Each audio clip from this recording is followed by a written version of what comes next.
여러분 중에 하나님께서 말씀으로 이 세상 모든 만물을 창조하신 그 놀라운 사역을 보신 분들이 계십니까?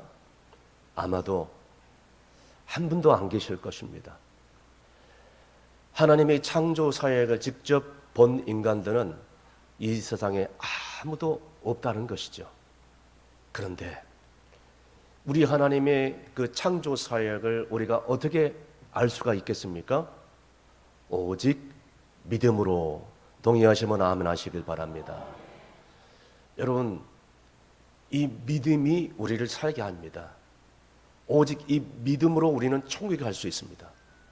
그래서 성경을 보니까 이 믿음에 대해서 잘 설명을 해준 성경이 나오는데, 오늘 본문의 히브리서가 바로 그 말씀입니다. 특별히 11장의 말씀이 바로 믿음장이라고 할 수가 있겠죠.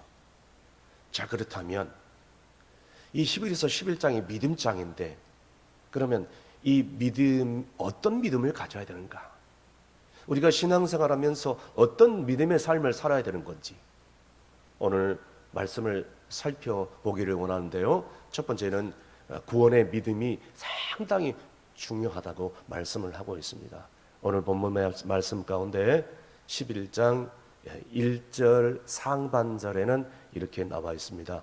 믿음은 이렇게 나와 있습니다. 여러분, 우리의 믿음이 어떤 믿음입니까? 도대체 믿음이 뭡니까? 우리가 신앙생활 하면서 지난날 우상을 숭배했던 불신앙의 죄를 주 앞에 나와서 다 회개하고 통회하고 자복하며 이제는 물과 성령으로 거듭난 삶, 여러분, 이렇게 살아가는 그런 삶이 이제 믿음으로, 주님을 영접함으로 시작되는데, 자, 그런데 우리가 신앙생활 하면서 이 구원을, 믿음을 갖지 못하니까 오랫동안 신앙생활을 하고 또 중한 직분을 가지고 또 오랫동안 봉사한다 할지라도, 여러분, 내가 이 땅에 사는 동안 저 천국의 구원의 생명을 얻지 못하고 영생의 기쁨을 누리지 못하고 더 나아가서 이 땅에 사는 동안 하나님의 그 천국의 기쁨과 행복과 감격을 누리고 살지 못할 때가 얼마나 많이 있습니까? 자기밖에 모르는 아주 인색하고 이기적인 한 사람이 죽어서 이제 세상을 떠났는데 천국과 지옥의 갈림길에 섰습니다. 자, 그때 그 옆에 있던 베드로가, 수문장인데 이 사람의 생전의 기록을 가만히 살펴보는데 도무지 선한 일을 한 기록이 하나도 없는 거예요. 찾아볼 길이 없어요. 그래서 그 사람이 물었어요. 당신 혹시 뭐 선한 일 한 거, 이 땅에 사는 동안 한 거 있는 거 생각해 보라고, 있느냐고 물어봤어요. 그러자 그 사람이 기다렸다는 듯이, 예, 제가 죽기 저기 며칠 전에 길을 가다가 거지 한 사람을 봤는데 그 거지를 본 순간 거지가 나를 빤히 쳐다보길래 길거리에 주운 500원짜리 동전 하나를 가지고 그냥 저 거지에게 주었습니다. 제가 이렇게 착한 일을 했는데 제가 지옥에 가면 되나요? 천국에 가야지. 이 떼를 쓰는 거예요. 천국에 보내달라고. 아주 난감해진 이 베드로가 이거 어떻게 해야 되나. 마침 최종 결제를 하는 천사장 미가엘이 옆에 있길래 미가엘 천사에게 어떻게 했으면 좋겠냐고 물어봤더니 이 천사장 미가엘이 베드로의 귓가에 이렇게 속삭였다고 합니다. 베드로야, 500원 돌려주고 지옥으로 돌려보내. 이렇게 하는 거야. 웃자고 한 얘기지만 여러분, 얼마나 이 사람이 지옥에 가고 싶지 않았으면 살아생전에 그가 500원짜리 하나 주어가지고 거린에게 준 거, 뭐 그게 선한 일이라고 그렇게 자랑을 합니까? 그렇게 우기게 된단 말입니까? 죽어도 지옥에 가고 싶지 않은 거죠. 성경에 보니까 이 마태복음 19장에 어느 날 부자 청년이 아주 깊은 밤에 근심하는 얼굴로 예수님을 찾아와서 이렇게 묻습니다. 선생님이요, 내가 어떻게 해야 영생을 얻으리이까? 아주 얼굴에 수심이 가득 찬 얼굴이에요. 근데 이 청년은 가진 게 많아요. 부자예요. 물질도 유지해야 되고 갖고 싶고 그 다음에 구원도 받고 싶은 거예요. 그래서 남들이 안 보는 깊은 밤에 예수님을 찾아온 거예요. 그 부자 청년에게 예수님이 이렇게 얘기합니다.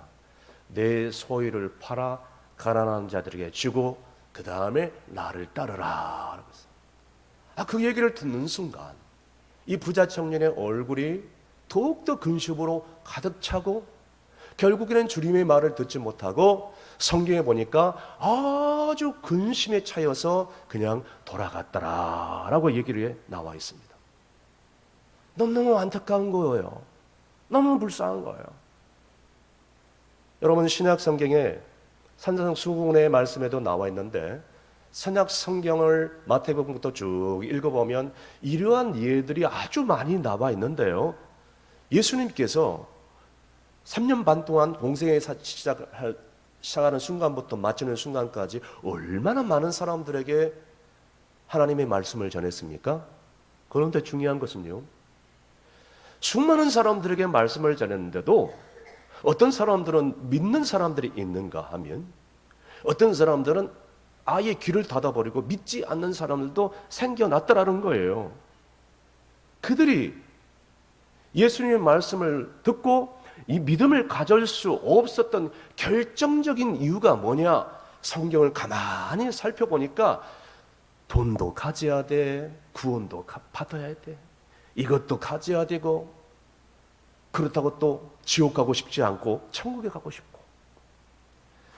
여러분 성경에 보니까 유대인들의 마음 가운데 이런 마음이 있었던 것 같아요. 이런 유대인들의 마음은 적어도 이런 마음이 있었는데 뭐냐면, 나는 저 사람들보다 더 잘 살아야 돼, 저 사람들보다 더 많은 것을 가져야 돼, 저 사람들보다 더 뒤처져서는 안 돼 라는 그런 생각이 아주 팽배하고 그런 의식이 잠재의식 가운데 빠져 있었어요. 그러니까 유대인들이 예수님이 살아생전에 산상수훈의 말씀을 전해준다 한들 그 말씀을 듣는다 할지라도 한 귀로 듣고 한 귀로 흘려버려요. 또한 믿음이 생겨나지 않는 거예요. 유대인들이 그랬습니다. 예수님께서 산상수훈의 말씀을 통하여 아주 귀중한 말씀을 해주셨는데 마태복음 5장 3절에 뭐라고 말씀하시냐면 다 함께 읽습니다. 시작. 심령이 가난한 자는 복이 있나니 천국이 그들의 것이며. 아멘. 저는 여러분들의 심령이 가난한 심령이 되어서 천국을 소유하는 자들이 되기를 주의 이름으로 축원합니다. 뿐만 아니에요. 우리에게 귀한 믿음을, 구원의 믿음을 가르쳐주는 아주 소중한 구절이 에베소서 2장 8절 말씀에 나와 있습니다. 에베소서 2장 8절 말씀 다 함께 읽습니다. 너희는 그 은혜에 은하여 믿음으로 말미암아 구원을 받았으니 이것은 너희에게서 난 것이 아니요 하나님의 선물이라. 아멘. 여러분 보세요. 우리 주님께서 이 땅에 오셔서 우리 모두에게 예수 그리스도의 구원의 은혜를 다 베풀어 주셨어요. 돈이 많든 돈이 적든, 많이 배우든 많이 배우지 못하든, 건강한 자든 건강하지 못한 자든 아주 평등하게 하나님의 말씀을 전해줬단 말이에요. 그런데 중요한 것은 뭔지 아세요? 이 놀라운 예수님의 말씀을, 하나님의 은혜를 사모하면서 믿느냐 안 믿느냐 이게 중요한데, 믿느냐 안 믿는 자의 차이는 뭐냐? 믿는 자는 우리 모두가 알다시피 예수님의 십자가의 복음을 믿음으로 받아들이고 저기 천국에 가고, 끝까지 믿지 않는 자들은 끝까지 우상 숭배하고 끝까지 복음을 받아들이지 않고 끝까지 하나님을 예배하지 않는 자들은 결국 저기 지옥 형벌, 뜨거운 형벌에 처할 수밖에 없다는 사실이 명확하다는 것입니다. 그러므로 여러분, 하나님께서 공짜로 예수 그리스도를 믿고 영접하는 자에게 주시는 이 놀라운 선물을 우리가 받아들일 때에, 그 사실을 믿을 때에 우리는 감사하며 감격 가운데 살아가게 될 줄로 믿으시길 바랍니다. 그런데 우리 주변에 너무 불쌍한 사실은 아직도 불교에 오시는 분들이, 전도잔치에 오신 분들이 왜 불교 신자들이 이렇게 많은지 몰라요.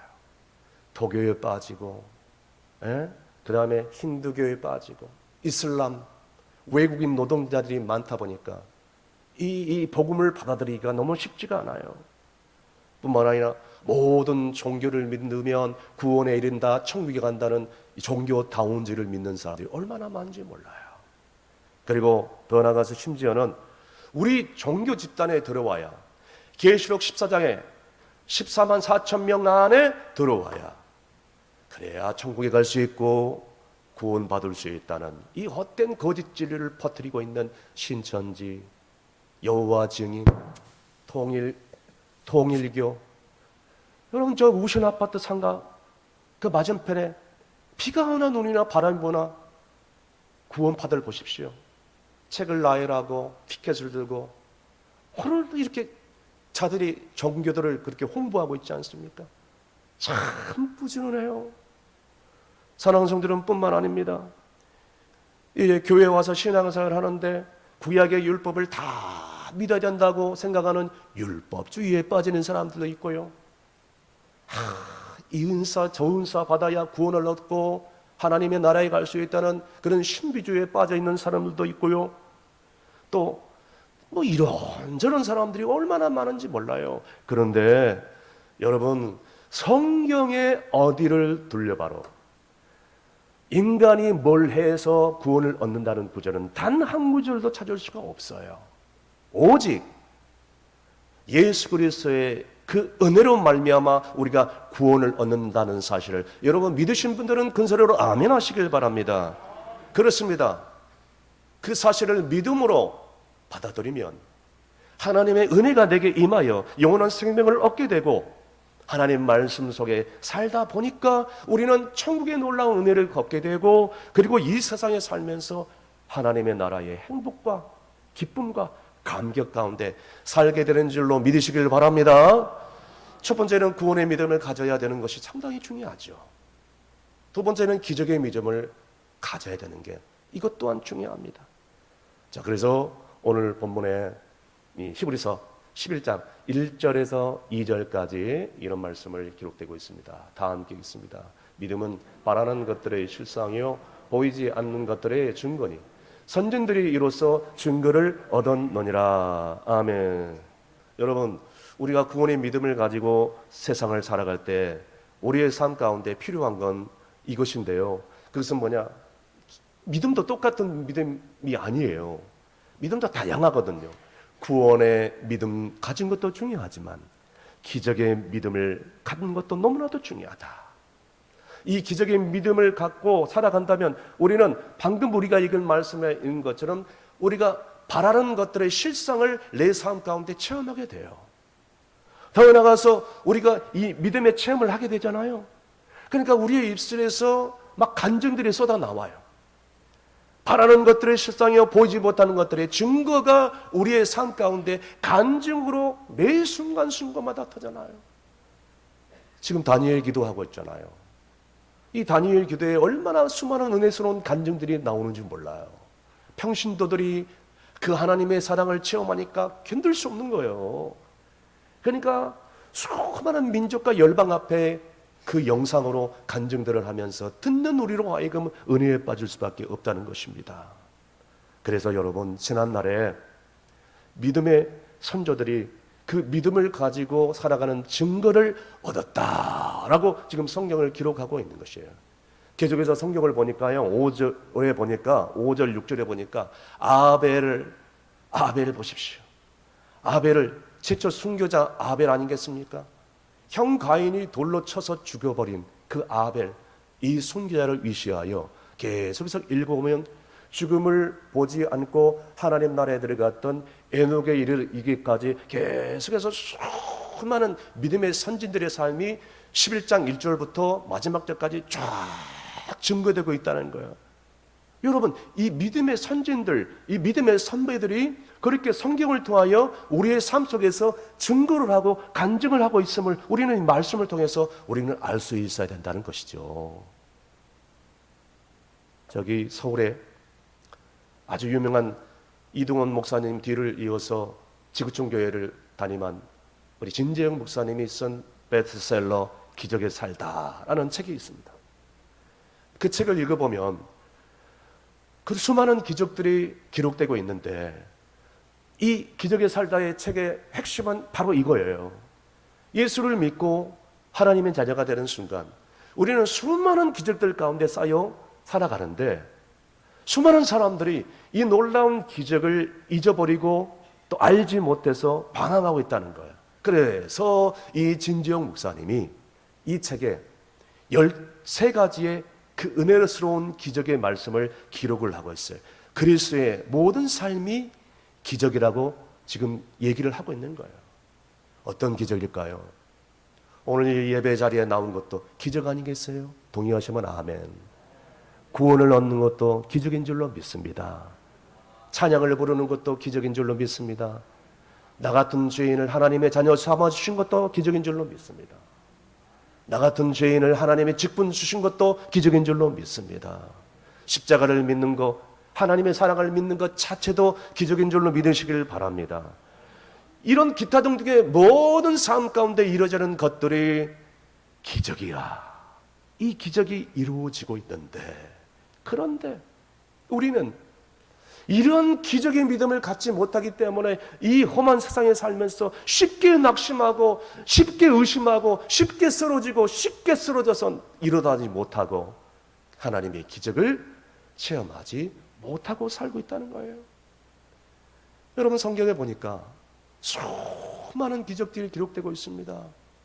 그 중에 12년 동안 여성병으로 고생하는 그 12의 혈류증 얘기가 이 성경에 나와 있는데요.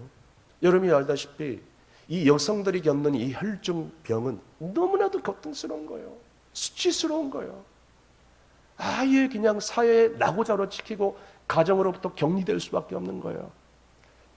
이런 병을 무려 12년 동안 이렇게 고통 가운데 보내는데 어느 날 자기 동네에 예수님이 지나간다는 소식을 들었어요. 그 D-Day를 날을 잡고 이 혈류증 여인이 수많은 군중들을 뚫고 예수님의 딱 옷자락을 잡았을 때에 예수님께서 이 여인에게 뭐라고 말씀합니까? 마태복음 9장 22절에 나와 있습니다. 다 함께 읽습니다. 예수께서 돌이켜 그를 보시며 이르시되 따라 안심하라 내 믿음이 너를 구원하였다 하시니 여자가 그 즉시 구원을 받으리라. 아멘. 따라하겠습니다. 따라 안심하라 내 믿음이 너를 구원하였다. 아멘.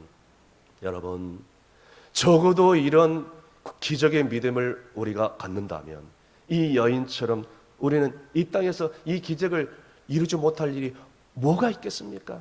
사랑하는 여러분, 이제는 우리가 이 세상을 살아가면서 때로는 어떤 어려움이 닥치고 환난이 닥칠지라도 우리 주님의 십자가만 붙들고 지난날 우리의 삶에 불행한 삶이 닥친다 할지라도 또 앞으로 그런 어려운 환난의 삶이 닥친다 할지라도 우리는 하나님께서 반전시켜주셔서 역전의 기적을 우리가 가운데 이루어질 줄로 믿으시길 바랍니다. 무엇보다도 우리가 정말 우리의 힘으로 우리의 능으로 아무것도 할 수 없지만 우리 주님이 역사해 주신다면 우리의 삶 가운데 반드시 이러한 기적의 삶이 펼쳐질 줄로 믿는 여러분이 되시기를 간절히 바랍니다.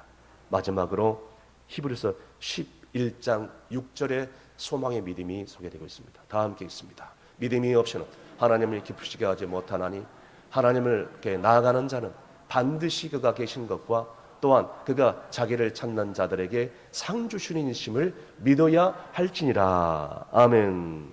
여러분, 우리가 많은 일을 하면서 먹고 사는데 바쁘게 살다 보니까 우리의 믿음이 식어져 버린지도 모르고 우리의 믿음이 성령으로 충만한지도 모르고 떨어져 나가는지도 모르고 내가 그 세상 가운데 집중하다 보니 이제 거기에 관심을 갖다 보니까 내 믿음이 어느 정도인지 내 신앙이 어느 정도인지 이 객관적으로 평가하기 어려울 때가 너무나도 많이 있는데 그런데 우리가 이 소망의 믿음을 가지고 우리가 살아간다면 방금 우리가 읽은 말씀처럼 하나님이 살아계심을 내가 믿게 되고, 하나님이 살아계시는구나. 더 나아가서 하나님을 기쁘시게 하고 하나님께 영광 돌리고 하나님의 복음을 전하고 교회를 섬기며 이 땅의 믿음으로 산 자들에게 반드시 하나님께서는 그 성도들에게 믿음의 상을 베푸신다는 사실을 상 주시는 분이라는 것을 여러분 믿게 될 줄로 믿으시길 바랍니다. 그러니까 우리는 뭘 가져야 돼요? 이 소망의 믿음을 가져야 된다는 것이죠. 왜냐하면 아무리 힘들고 어려운 일이 있을지라도 이 소망의 믿음을 갖는다면 어떤 역경과 어떤 시련과 어떤 어려움이 닥친다 할지라도, 쓰러진다 할지라도 다시 한번 7번 이상 일어나는 놀라운 역전의 인생을 살 수 있기 때문인 줄로 믿습니다. 예전에 한 집사님이 아픈 그런 사연을 듣게 되었습니다. 이 집사님은 시골에 농사를 지으면서 종갓집 종부로서 힘들고 어려운 삶을 살아가는데, 힘들게 이 식구 많은 집에 시집을 가가지고 일남 오녀, 그러니까 아들 하나에 딸 5을 두면서 열심히 자식 키우고 농사 짓고 일을 하고 이런 재미로 행복하게 살 수 있으세요? 그런데 이게 웬일입니까? 어느 날 갑자기 남편이 혈압으로 쓰러져가지고 일어서지 못하고 그대로 세상을 떠납니다. 사랑했던 남편을 떠나버리고 남아있는 유일한 희망은 독자 아들 하나, 물론 딸들이 있었겠지만 아들 하나의 희망을 걸고 크게 부지런히 살아갔던 거예요. 자, 그 아들이 마침내 30이 넘어서 장가를 가게 됩니다. 그래서 이제 이 집사님이 사랑하는 아들을 장가 보내고 또 손주 볼 생각에 너무나도 기대가 나고 희망에 불려서 살아갑니다. 이제 앞으로 남편은 떠나갔지만 좋은 일만 생기겠구나 하면서 희망을 가지고 살았어요. 그런데 이 아들도 결혼식을 앞두고 그만 남편처럼 갑자기 쓰러져 심장마비로 세상을 떠나버리고 만 거예요. 가문의 대를 이어할 아들이 갑자기 사라져버린 것입니다. 그때부터 이분은 오직 죽을 생각밖에 안 나는 거예요. 희망이 갑자기 사라니까. 그러니까 매일매일 밤마다 술의 힘을 빌어가지고, 알코올의 힘을 빌어가지고 술을 먹지 않고서는 잠을 들지 못하고 술을 먹지 않고서는 견딜 수 없는 거예요. 그렇게 살아가는 어느 날 옆에 있는 주변에 있는 교회에 어느 한 권사님이 교회 한번 나가보자고, 그렇게 술에 쩌들려서 살면 되겠냐고, 교회 나가서 한번 예배 한번 드려보자고 전도를 받아서 교회에 나오게 된 거예요. 교회에는 처음 나가본 거예요. 설교를 듣는데 무슨 말인지 이해가 안 돼요. 목사님의 설교가 귀에 들어오지 않는 거예요. 모든 사람들이 낯설고 나와 낯설지만, 그런데 중요한 것은 그렇게 예배를 드리고 났던 그날 밤 술 한 잔의 힘도 빌리지 않고 잠을 잘 수 있었다는 거예요. 할렐루야. 여러분, 제가 지어낸 얘기가 실제로 일어난 일입니다. 그 순간 이분의 마음속에 하나님이 정말로 살아계시는구나 깨닫게 된 거예요. 그러면서 이분이 그렇게 고백합니다. 모든 것을 다 잃고 이제는 남아있는 소망까지도 다 사라져버렸지만, 그래서 나는 죽을 생각만 하고 매일매일 절망 가운데서 살았지만, 내가 이제 하나님을 만나게 되고 하나님을 예배하게 되니 그 순간 주님이 나를 사랑한 것을 알게 되었고, 주님이 나를 위로한 것을 깨닫게 되었고, 이제 내가 뭘 의지할 수 있겠나? 자식들을 의지할 수 있겠나? 돈을 의지할 수 있겠나? 뭘 의지할 수 있겠나?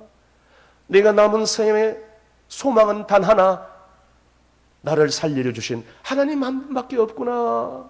나는 이제 평생 하나님을 예배하며 살겠습니다 하고 눈물로 고백하는 거예요. 할렐루야. 여러분, 우리의 인생을 살다 보면요, 이분처럼 뜻하지 않는 그런 환난과 불행이 닥칠 때가 얼마나 많이 있습니까?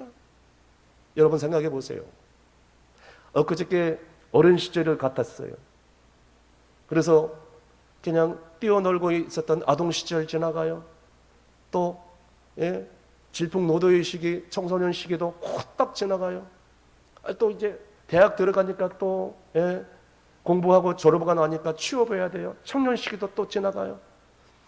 적당한 직장 잡으니까 또 결혼해야 되잖아요. 사랑하는 사람 만나서 결혼해요. 자식들 낳아요.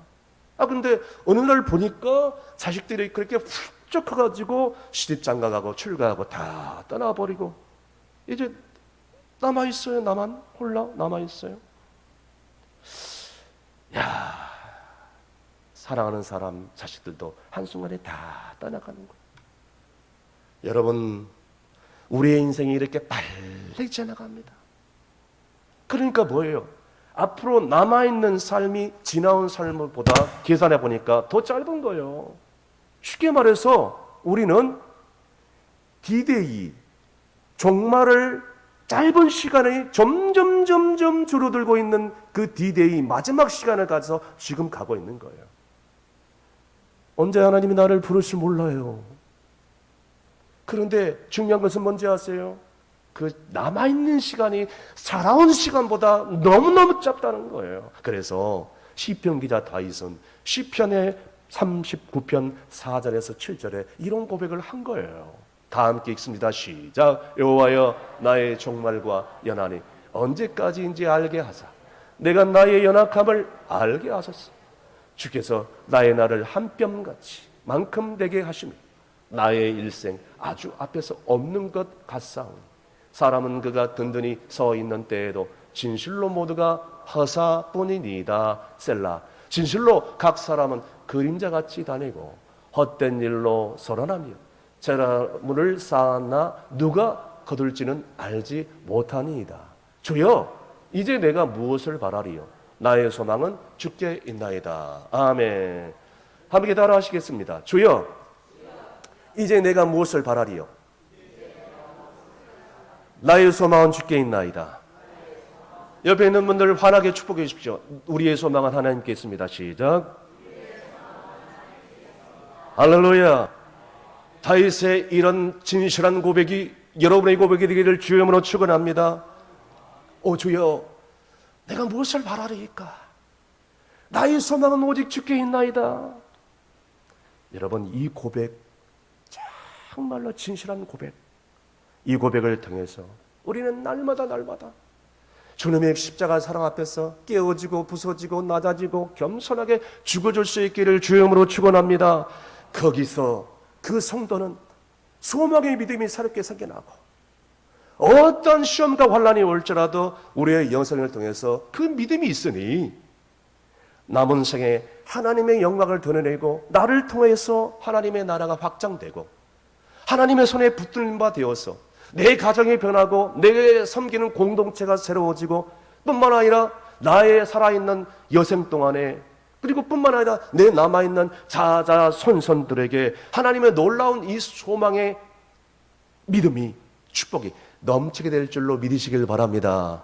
말씀의 결론을 내립니다. 사랑하는 성도 여러분, 방금 제가 말씀드린 것처럼 우리는 이 땅에서 천년만년 살 수가 없습니다. 다 갑니다.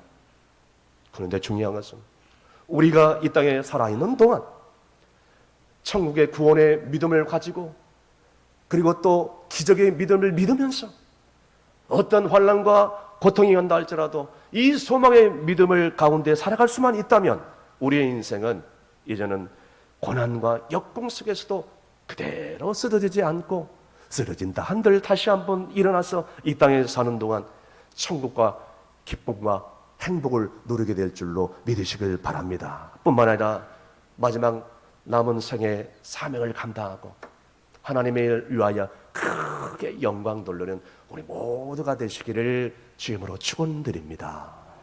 기도하시겠습니다. 저희들의 믿음의 주가 되신 우리 하나님 아버지, 이 힘든 세상을 살아가면서 우리는 히브리서 11장에 나와 있는 이 믿음을 갖지 못해서 내 주변에 있는 가족들과 내 주변에 있는 사람들과 이웃들에게 상처를 주고 주님의 영광을 가릴 때가 얼마나 많이 있었습니까? 이제는 내 남은 여생 얼마나 살겠습니까? 이제라도 히브리서 11장에 나와 있는 구원의 믿음을 갖게 하여 주시옵소서. 기적의 믿음을 확실히 갖게 하여 주시옵소서. 소망의 믿음을 갖게 하여 주시옵소서. 그래야 흔들리지 않게 하시고 굳건히 서게 하시고, 기도하는 가정, 기도하는 교회, 우리 모두가 기도하는 용사가 되게 해 주시옵소서. 그래서 지난날 예수 믿기 전에 옛 습관을 쫓지 않게 도와주시고, 믿음의 그릇을 높여서 하나님 차고 넘치는 하나님의 은혜를 날마다 체험하게 해주시고 간증하는 우리 모두가 되게 하실 줄로 믿사오며 예수님의 이름으로 기도합나이다. 아멘.